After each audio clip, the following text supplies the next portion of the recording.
What's up, guys, and welcome to another episode of the Muay Diaz Combat Pubcast. It is Tuesday, March 31st, and we have a great weekend of boxing coming up, guys.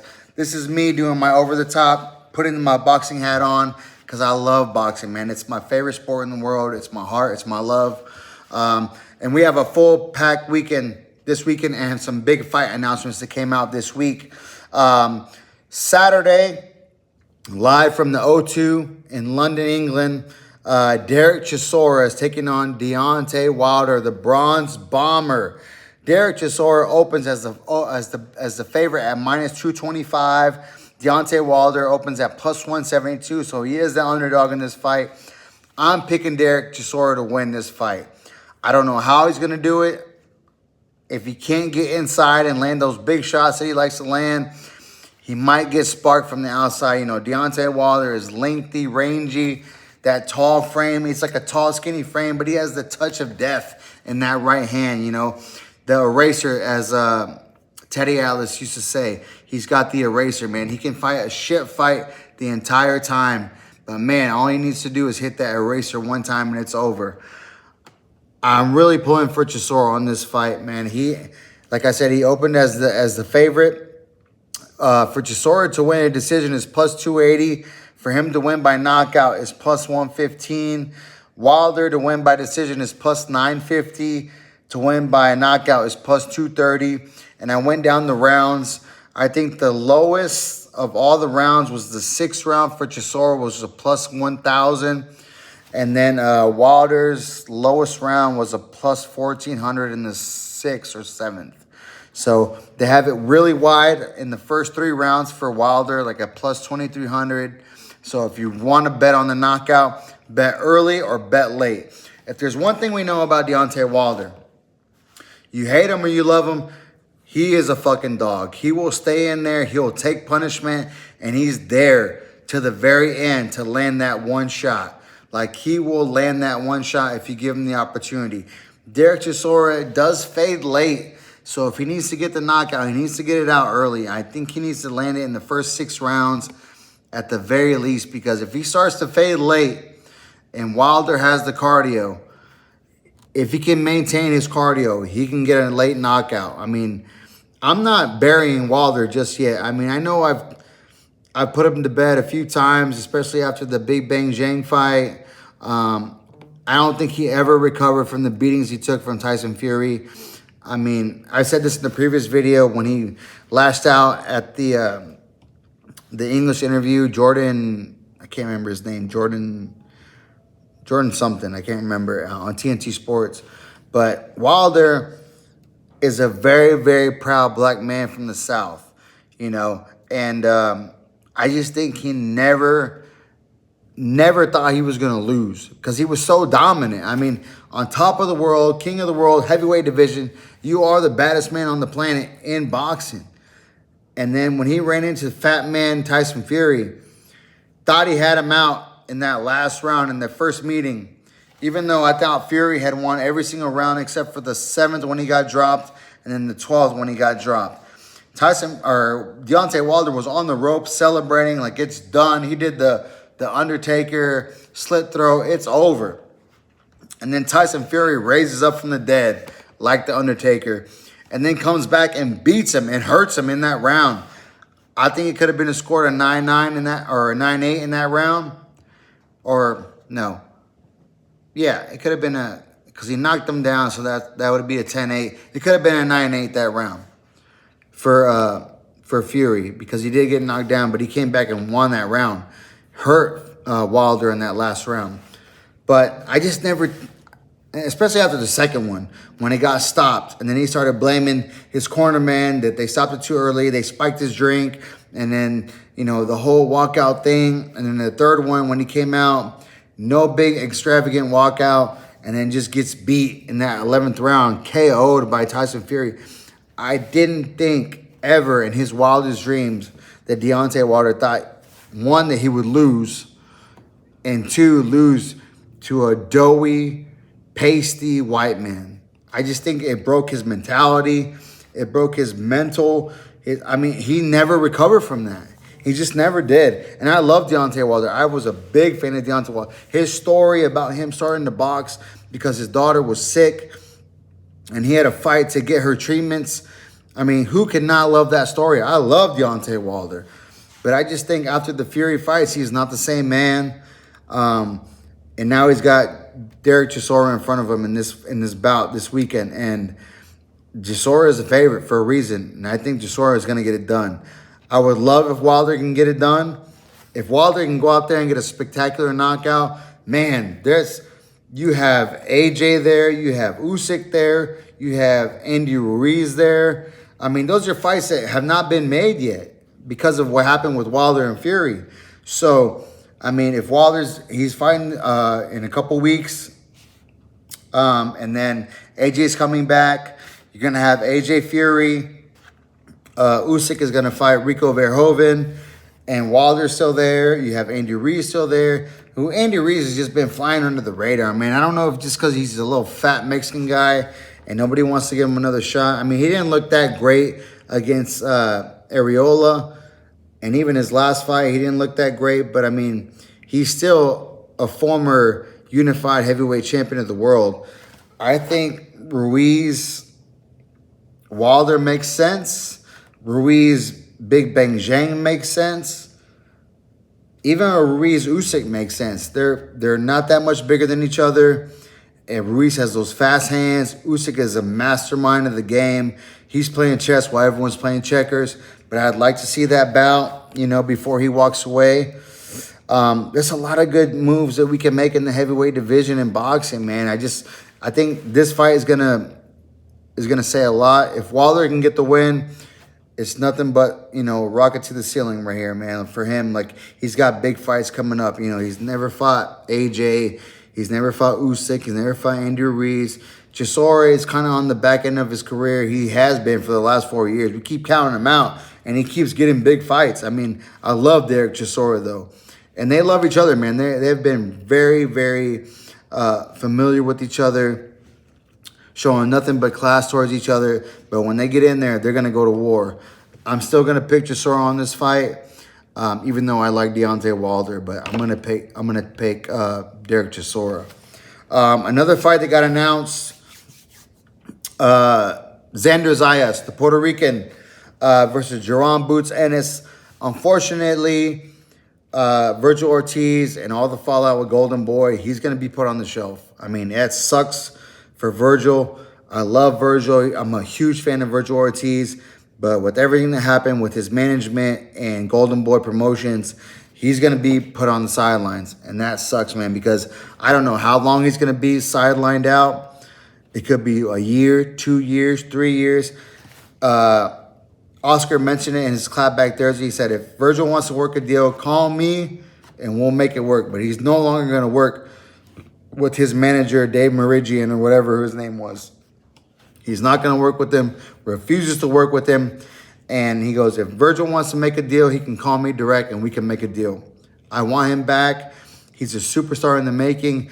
But if he doesn't, he's going to be sidelined under contract. He's going to be sidelined. And that sucks. And that's the dirty shit of boxing. But it is what it is. And so now Matchroom and Jerome Boots Ennis had to move forward. Now they got Xander Zayas. Xander Zayas holds 2 of the titles at 154 or 147 pounds. And Jerome Boots Ennis has the interim WBA, I believe. So he's going to try to unify with Xander Zayas and try to make those titles legit. But that's slated for June 27th at Barclays in Brooklyn, New York. I cannot wait. That's going to be a good fight. I think Boots wins, and I think Boots wins easily. I mean, I like Xander Zayas, but let's just be real. There's no love lost between that flag and the Puerto Rican flag. I mean, Mexicans versus Puerto Ricans, there's no love lost there as far as when it comes to boxing. I really do like Xander Zayas, though. And this is not me saying that I hate all Puerto Rican fighters. I was a big fan of Tito Trinidad. I was a big fan of Hector Macho Camacho. I was a big fan, of course, Miguel Cotto. Miguel Cotto was one of my favorite fighters of all time. You know, just as disciplined, so well-rounded he was, man. I love Miguel Cotto. But I'm just saying on the rivalries, I got to ride with my guys. Of course, the Mexico de la Bandera. the real tricolor right here, La Primera. But Jerome Boots Ennis, I think, has all the tools to beat Xander Zayas. Xander Zayas is still young. He's got 2 titles. They're pushing him really hard.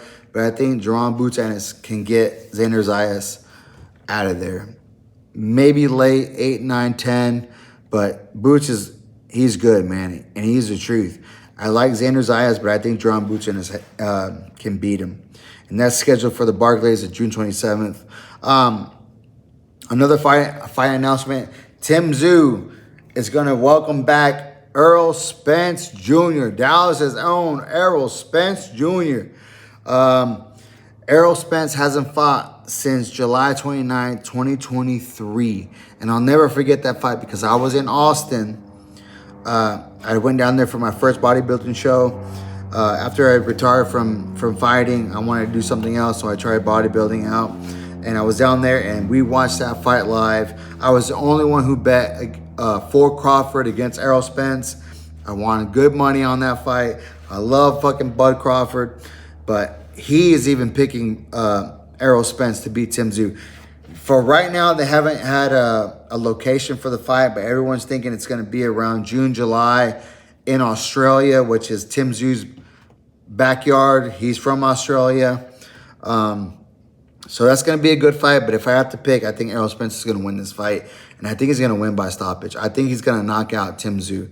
Errol Spence is a fucking menace. I mean, you can say what you want, how he looked against Bud Crawford. But we've seen since that fight how he's progressed, how Bud Crawford carved his name into the history books. 3-time undisputed champion in the male division. No one else has ever done that in the history of boxing as far as the 4-belt era.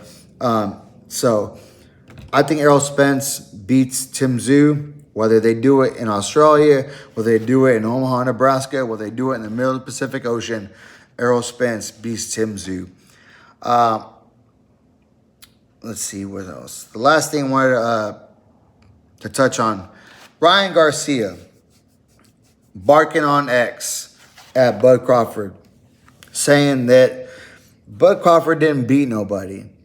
The Bud Crawford is overrated. He's overhyped. He beat a washed Errol Spence after a car accident. He beat an old Canelo. He barely got out of there against the Russian guy. I can't remember his name right now. God dang, I can't remember. But it's basically Ryan Garcia beating Ryan. Just talking shit, throwing wild accusations out there that he's nobody. He was overhyped. But I love that Crawford is like, you know what? That's just Ryan being crazy. He's been crazy before. That when he got his ass beat by Rolly Romero. He's been crazy before when he tested positive against Devin Haney, when it should have been like a capstone performance for him. And then he pops for Austrian or whatever it was. He don't want that smoke. Ryan Garcia, I love you. I'm a fan of yours. You don't want that smoke with Bud Crawford. He will put you in a grave and not even throw dirt on you. Just let you stay there uncovered in a grave. You don't want the smoke with Terrence Bud Crawford. Terrence Bud Crawford is the fucking truth. And, ever since he beat Canelo, I always liked Crawford coming up. I thought he was always underrated. I thought he never got the big fights. So when he got the big fight against Canelo, the only reason I picked Canelo is because he was jumping up 2 weight classes. I didn't know if that was going to be enough for Crawford. I knew he had the skills to pay the bills. Man, I was like, man, Canelo's still good. He's fell off a little bit, but I'm not going to take away from Crawford. He beat a really good, in-shape, ready Canelo at 168 pounds. So, I mean, Crawford is the truth. So Ryan Garcia needs to go back, sit down in a corner somewhere and think about what he's talking about, because Crawford is a real motherfucker, man. Like, you can talk all this shit online, but if you run into him, it ain't going to be like when you ran into Jose Benavidez Jr., where he's just like, yo, let's talk about it, and then, oh, it's all cool. No. Terrence Crawford's going to check your ass. Check your bitch ass. He is. And you ain't going to like it, because he's going to tell you straight up, like, yo, you keep running that mouth, you won't get slapped around here.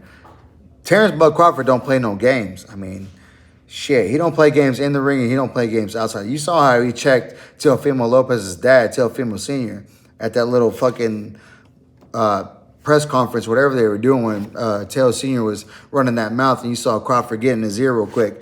Like I said earlier in that interview, or the podcast I did earlier, when Benavidez Jr. grabbed Ryan and like big brothered him into his ear. That's what Crawford did to Teofimo Sr. He grabbed him, pulled him in tight, told him what he had to say, and said, "Hey, quit fucking around, boy. Don't be fucking with me over here." You know what I'm saying? Like, I'll check you. And Bud Crawford will check your bitch ass. So Ryan Garcia, my boy, you barking up the wrong tree. You don't want that smoke with Terrence Bud Crawford. He is one of the greatest to ever do it. And he did it his way. So you better watch out, man. Mind your P's and Q's. Don't be barking up that tree, because you're going to get something that you don't want to get back. So, and the last thing I wanted to cover, Terrence Crawford was doing an interview with Fight Hub TV. And at the end of the interview, he said, you know, they asked him about Zuffa and about Jai Opetaia getting stripped of the IBF. And it was sanctioned, and then it wasn't sanctioned, and they stripped him. And Crawford said it straightforward. Boxing is corrupt. We all know that. He goes, so hopefully Zuffa moving forward is going to take some of that corruption out of there. I agree with him 100%. I don't agree with everything that Zuffa is doing right now.